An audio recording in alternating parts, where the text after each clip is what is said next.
Hi everybody, welcome back to StarFox Adventures. Alright, so today you are not hearing me press the buttons on the controller, and there is an obvious reason for this. So we are here at the finale of StarFox Adventures, and I could not, beat Andross, and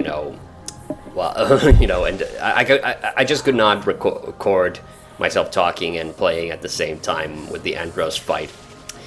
In the end, the Andross fight isn't actually, like, super hard, but, yeah, you do have to make it through those first two phases with the hands, with, like, almost full health, and that was the thing that was causing me trouble.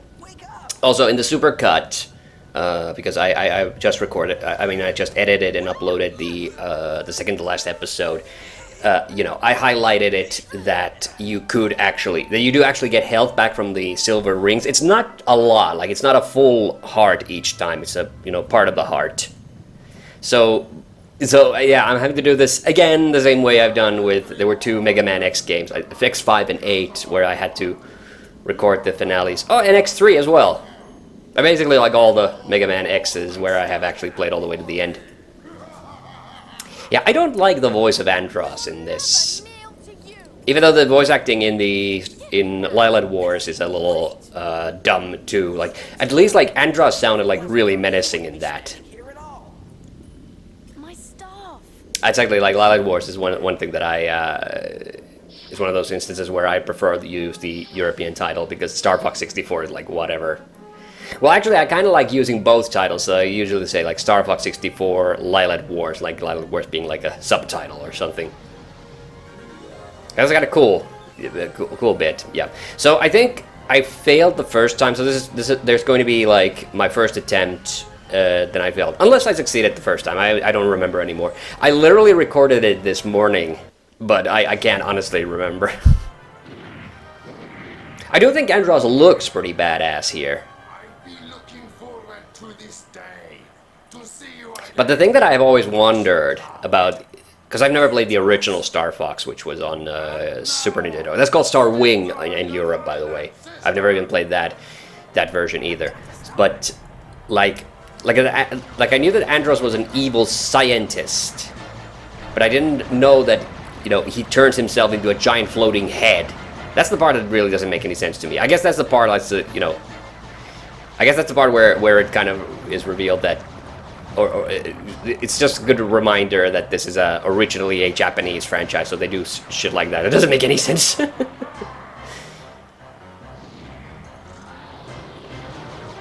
it does show that the Japanese have always loved Star Wars, I guess, because Star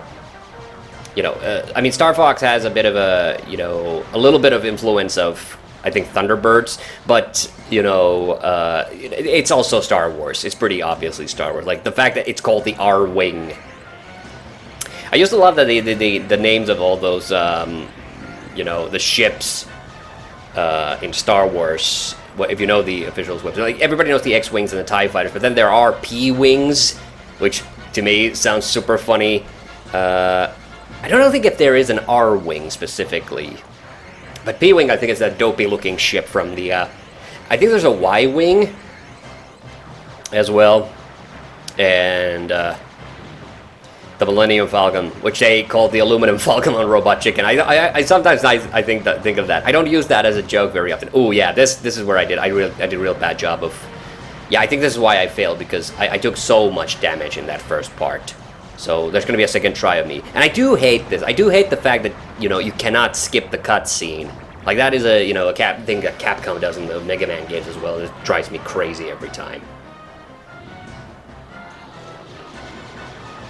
But, yeah, so there's the Super Star Destroyer. Star Destroyers are those triangle ships in Star Wars.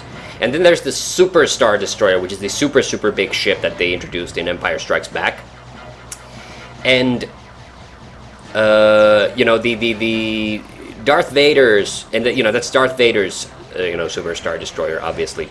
But the thing that I have noticed is that nobody wants to pronounce it. The name of the ship is the Executor, as in, somebody who executes, but every single time I hear somebody, like in some official like interviews or something, they always say the executor, like it's a fucking, you know, guy in a suit in a building. Like, are you fucking kidding me? It's executor, absolutely not executor. It's like there's another word that's like that that people say really funny.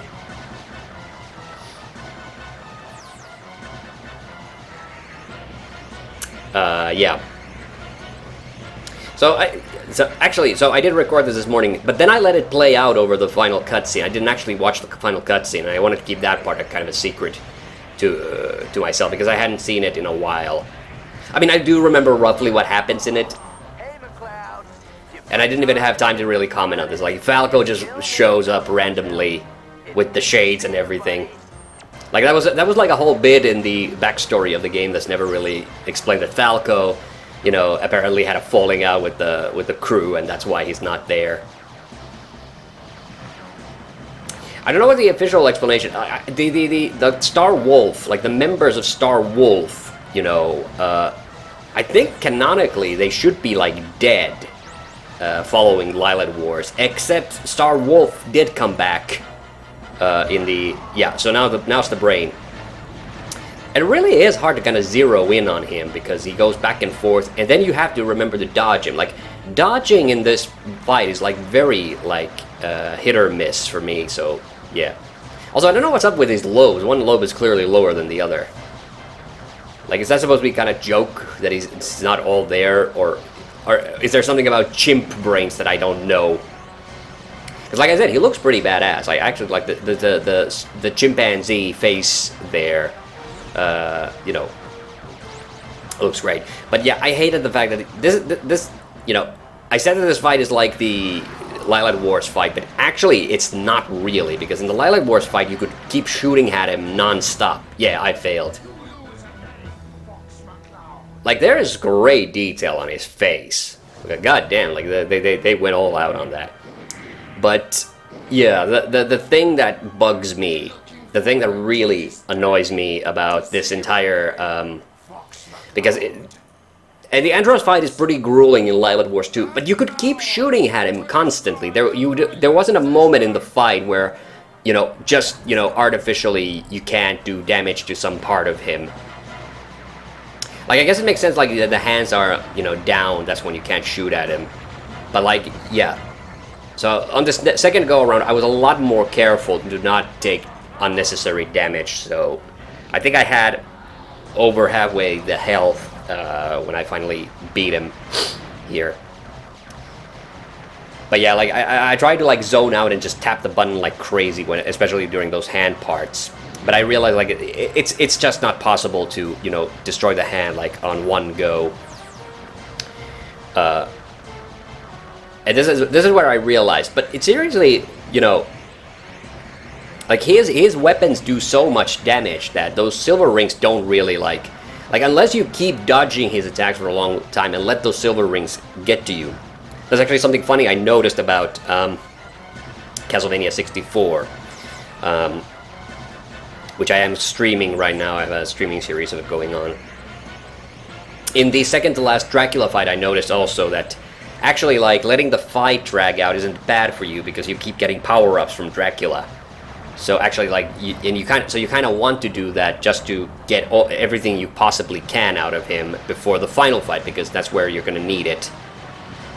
Because the final form of Dracula is not hard to fight, but he's one of those bosses that he does like crazy amounts of damage when he does hit you. So yeah, there's that. So yeah, like I said, it would be fun to maybe try out some of those other, like, what is it, StarFox Assault on the GameCube. I'm not sure I want to try out the handheld StarFox. That's just because I don't have the handhelds, and really I don't care about handhelds anyway. So yeah.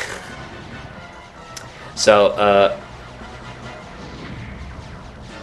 but it would be fun just to, the thing that I really want, and the thing that pisses me off about this as well, is the fact that Crystal really doesn't get to do anything in this game. You play with her, I'm sorry, you play as her a little bit at the start, and then that's it. Okay.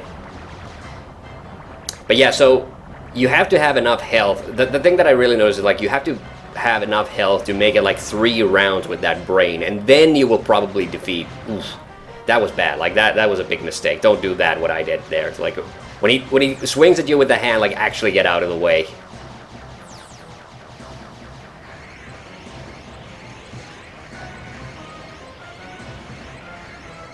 Here he comes. No, he doesn't. Sorry, I got it. But yeah, that hand business, like, I was so tempted, like, last time, my big problem was, like, I was so tempted to just keep shooting at his hand, even when he was doing that ring thing. That was the problem. Hey, McCloud. Different time, different planet, and you still need Falco's help. It's good to see you, buddy. Alright, so, now I had over halfway health, for this, so that, you know... So that did help out a bit with this boss fight. And I actually tried to take out those... I don't know if taking out these missiles is... I mean, I guess it helped out a little bit, I have to assume. Yeah, so it was fun because, you know, this Let's Play's been going on for almost a year now, so...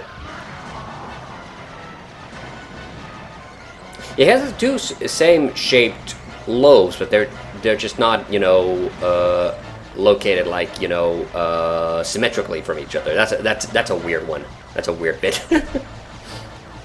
Yeah.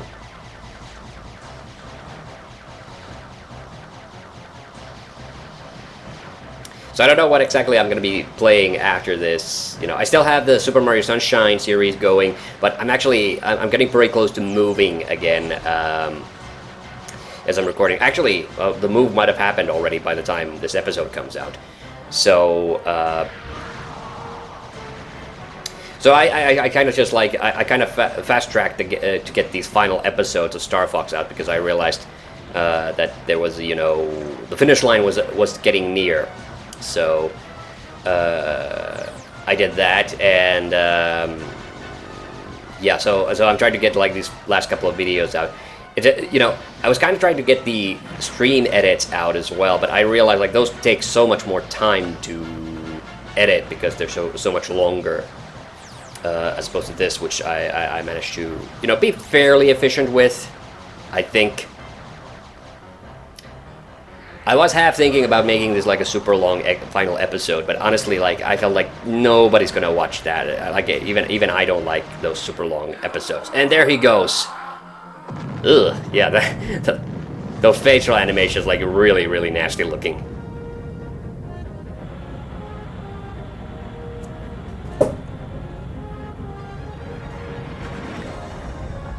Those drum sounds, sorry, not drum, sorry, the horn sounds aren't very good, though. They sound too much like MIDI. I kind of get the feeling like they might have actually run out of time a little bit on this finale. Like, there are certain parts in this, final parts in this game that feel a little unfinished. Oh man, this is giving me flashbacks of Decap Attack, actually, with Abdominal Land and, you know. Yeah, that was a good Let's Play. I recommend checking that one out. If you haven't, it's on this channel in the Sega Classics playlist. I haven't actually done anything in the Sega Classics. I'm actually thinking I might do Shadow Dancer at some point, because on the trip that I told about in a previous episode, I actually did play quite a bit of Shadow Dancer. I caught a glimpse of this when I was letting this play out. So all the sharp claws are now liberated. I love that he's just hanging its scales belt. It's like, you know. That feels like a wrestling thing. I would imagine Rubber Kaiser would appreciate that.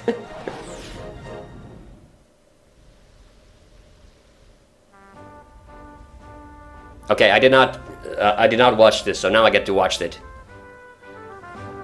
We did it, Fox! Dinosaur Planet is saved! Andross is defeated once again. You all did a great job. I did think it was a bit cheap to bring Andross back. Like I said last time, it bugs me a bit that it bugs me a bit that, you know, Scales just kind of went down like a jump. I That Tricky says hi. Surprised to hear that Andross was still alive. Not as much as we were. It seems that Andross discovered the ancient power of the Krazoa, and by trapping Crystal... I wonder how the hell he pulled that off when he died at the end of Lilac Wars. I love the stack of pizza boxes still there. Time will see the last of him. I'm transferring your fee as we speak. Ever out. Woohoo! Yeah! We can finally repair the ship. And I really need some oil. These joints are not what they used to be.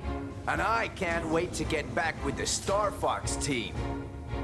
Hey guys, you don't mind if I hang with you again, do ya? Fox does not seem happy. It's great to have you. Oh yeah, this does remind me though, I played a bit more of the Inherit the Earth, and I'm actually kind of starting to like that game a bit more now. I still think that there's a clunky design to it, but there are some...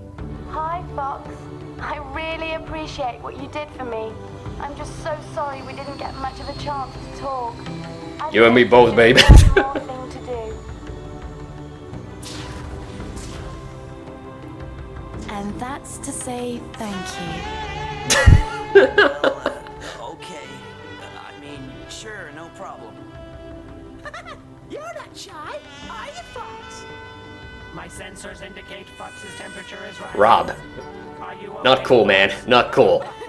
Does it really say WUS on his chest? That is weird. I would assume that it would say ROB, but no. Somebody wrote down WUS. Ah, Satoru Iwata. There was his credit. And there's Miyamoto and Stamper. Yay! All right. I didn't let these play out for too long though. But anyway, thank you for watching StarFox Adventures. I hope you didn't get too annoyed with me with this game. I had a lot of fun with it. Like, even though there are some bullshit parts, like this is probably my favorite, still my favorite StarFox game without any question. Just love the world, love the graphics, love the music. Some of the boss fights I wasn't a fan of, but you know, overall just a solid package. Classic rareware. Yeah. So, I've been TheHande, and see you on the next one. Bye-bye.